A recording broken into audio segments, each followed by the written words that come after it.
ये I think captain है। हाँ जी। और ये जो है ये साथ में गाइड। एग्जैक्टली। एक अच्छे पढ़े लिखे शौहर का ये सबसे बड़ा फ़ायदा है, क्यों जी? Thank you, thanks for the compliment. हाँ जी, कि आपके मुंह के अल्फाज जो है ना वो पहले बयान कर देते हैं। मतलब कॉम्प्लीमेंट अगेन यार।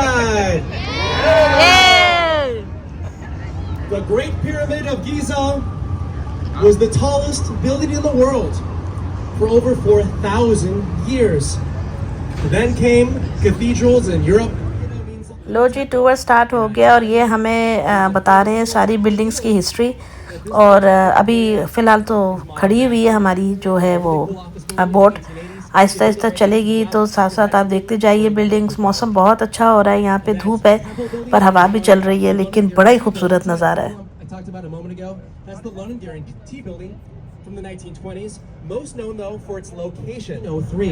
Fort Dearborn is the first American military presence in the Chicago area. Alicia? Remember, that's the old lakefront. So Fort Dearborn was right there on the lakefront. Reach to the east towards the frontier.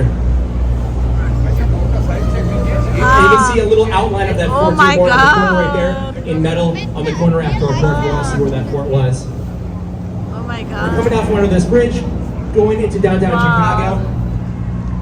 And as we exit that bridge, we'll see another neoclassical European-style office building from the 1920s. See more of those little tempiettos, the little temples I talked about earlier. I'm pointing at those temples. See that big domed building with the little temples in every corner? That's the Jewelers building I'm pointing at, 1926. The Jewelers building was built in 1926 to be a car elevator, and they knocked it down at that time. The car elevator was massive. It took up 25% of each office floor plate, if you can believe it. Let's go from the 20s, lived in neighborhoods. Like my neighborhood, Logan Square, or other neighborhoods that surround the downtown area, but not downtown itself. Because no one was living in downtown Chicago in the 60s, there were no services for residents, like shops, bars, restaurants. Bertrand Goldberg is the architect of Marina City. We'll see it again when we exit this next bridge. Bertrand Goldberg, the architect, had to include all of the services any tenant would need because there was nothing for residents here in downtown Chicago. So as we exit the bridge, you'll see the car parking at the bottom half. The whole bottom it has everything a resident would ever need. This is the first mixed-use building in U.S. history from 1968. It's got retail, hotel, parking, everything a resident would ever need in Chicago. Let's cross the river and talk about the ugliest building along the Chicago River. I don't need to say the address, but I will. 55 West Wacker. But that's level 55 West Wacker. Let's move on to 77 West Wacker. One building over, you'll see a shiny office building when we get out of this next bridge to our left. Ugliest building. See the shiny office building? Drawing right up to the very top. When we exit the bridge, you'll see a Greek temple shape at the very top. See how the bottom has these Greek temple elements at the base? The building has a bottom, middle, and top base shaft capital. That's part of that classic Greek temple design. If you want to poke your head in the lobby after our tour, there's an ancient Greek orb. It's not actually ancient, but it looks like an ancient 1914. The building here to our right is an example of the first Chicago School of Architecture. This is what all the tall buildings looked like in Chicago in the 1880s. So many friendly people along the river today. Love those outfits. The mantra of the first Chicago School of Architecture is that form another first Chicago school. I'm pointing at building. सोने ये building देखिए, शीशे में शीशा है पूरा। Chicago School of Psychology, another very simple style, a building of the first Chicago School variety. Let's move on from the first Chicago School to the Art Deco era, one building over. See this great building to our right? I'm pointing at it right now. Merchandise Mart, 1930. As we pass to the right, look how far back it goes on its lot. The building sits on two entire city blocks called Art Deco. Art Deco buildings are invented in Paris, France in the 1910s. There was a World's Art Exhibition held in Paris in 1925. And after that Art Expo in Paris, this style spreads throughout the world for about 6 years and then stops abruptly with the stock market crash. Go down the south to our left later on. Here we are at Wolf Point, where the three branches of the river converge. We're surrounded by new and old buildings. Where else do you get this kind of mix of architecture, new and old? They ain't even really using it. It's us. It's probably the last office building to be built in Chicago for a very long time. Wow. Really bad timing. Chicago just hit its highest office space vacancy rate in Chicago history last quarter. 25% of office space is vacant here in Chicago. So no demand for this product type. where the three branches converge. The Union Stockyards were down the south branch. The Union Stockyards were the largest meat processing plant in the United States from the end of the Civil War and get frozen here at the Pink Building, Fulton House. In the 1980s, an architect named Harry Weiss bought Fulton House and converted it into in the 1980s. To our left, see this triangular building where I'm pointing to our front left?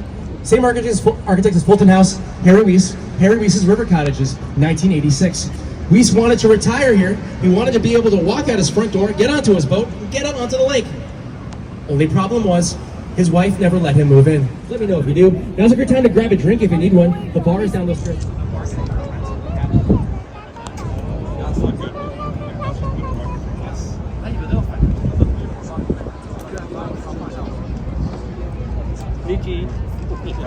The bridge. I know it doesn't look too good, but there's just no longer any industrial customers who want to use that industrial bridge anymore. It does serve to show you all how the engineering works in a lot of our active bridges. You'll see this green building to our front left that says Nuveen on the top. Nuveen building, 1983. This building is an example of contextualism, site-specific design. Contextualism is a design for a specific site with certain buildings nearby. And this building has a curve that imitates the curve of the river. Here to our left, the buildings come from 1914 up to 2020, over 100 years of Chicago architecture history, right there in one shot.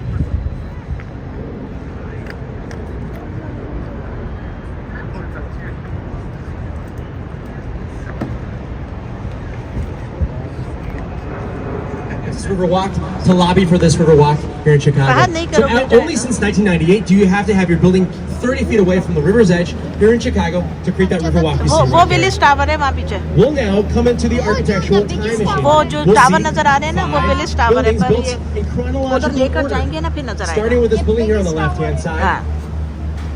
Civic Opera Building, 1929. We'll see it when we get out from under this bridge. The building here to our left is a great example of Art Deco.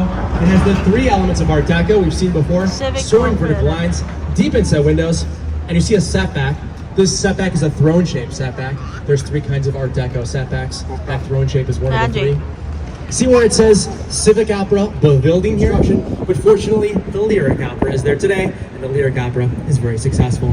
The Art Deco era, the Roaring '20s, ends with the stock market crash of 1929, which was followed by the Great Depression, which was followed by World War II. So there's not a lot of office buildings built in America between 1929 and this era here on the right. See these two black boxes here on the right? These are Gateway 1, Gateway 2 from the 1960s. This is what office buildings look like in the 1960s. The style is called modernism. Modernism is King Charles's least favorite style of architecture. King Charles has a personal vendetta against, he does not like this style. To the right is called postmodernism. Postmodernism is a rejection of that boring black box idea from the 1960s. Postmodernist buildings are like Chicago was the catalog capital of the world. All the catalogers were right here in Chicago in the 1930s, the largest post office on planet Earth at the time of construction, to help them manage all that mail. Remember, in the 1930s, you could order a single family home, buy a catalog, and put it together yourself. So they needed a lot of space. But these days, it's way too big to be a post office, so it's been elements of Art Deco we've talked about before. See those soaring lines? Those lines draw your eye up. It's got those deep inset windows that create the lines, and the building recedes level by level toward the front, and setbacks also toward the sides. Right in front of us, Sears Tower. See this tall black building right in front of us? The tall black building with the two white antennas I'm pointing at is Sears Tower, also known as Willis Tower. That's the formal, correct name, Willis Tower. Chicagoans typically call it Sears. It's the old name. When built in 1973, Sears Tower was the tallest building in the world, and it held that title as tallest building in the world for 24 whole years. Each area of the Riverwalk has its own theme. Feel free to walk down the Riverwalk after our tour to our right. If you do, also a great rooftop bar. My favorite rooftop bar is Cindy's on Michigan Avenue. There's tons of rooftop bars here in Chicago. See this black boxy building here to our front left? I'm pointing at it right now. That black box I'm pointing at is the last and largest black box ever built by Ludwig and Mies van der Rohe. Mies van der Rohe is the most famous modernist of all time. It was Mies van der Rohe who first coined the phrase, less is more. See this curvy blue building here to our top right? I'm pointing at it right now. See how this curvy building curves in and curves out? Most buildings go up in a straight line, this one curves. See how the building's not clad in one shade of blue or two shades of blue like a normal building, but is clad in 6 different shades of reflective blue glass? The architect Jeannie Gang, her intent is for each shade of blue to resemble the various shades of blue of the Chicago River and of Lake Michigan. You can call that geological contextualism, geological site-specific design. You can see a rectangle at the bottom of the building. That small rectangle or square at the bottom is the hotel. That small square at the bottom is the St. Regis Hotel. That's where the name of the building comes from. And they're only getting 4.5 stars on TripAdvisor, so I don't know what's going on. एक रात का किराया To the top hotel में right above the hotel, you see some $700 tables and chairs. Oh my God. That's the outdoor seating of the hotel restaurant. It's a Japanese $750 restaurant per night. at the very top Milega. of that square. Japanese restaurant. The hotel is lucky, ये but the Japanese condos are restaurant still kind of unlucky. है। 25% of all the condos, about 100 और condos, 20 are still million का available condo है 4 यहाँ years पे later. वो। Like I said, the penthouses go at the top for 10 to 20 million dollars. So the biggest sale so far is is $10 million per floor.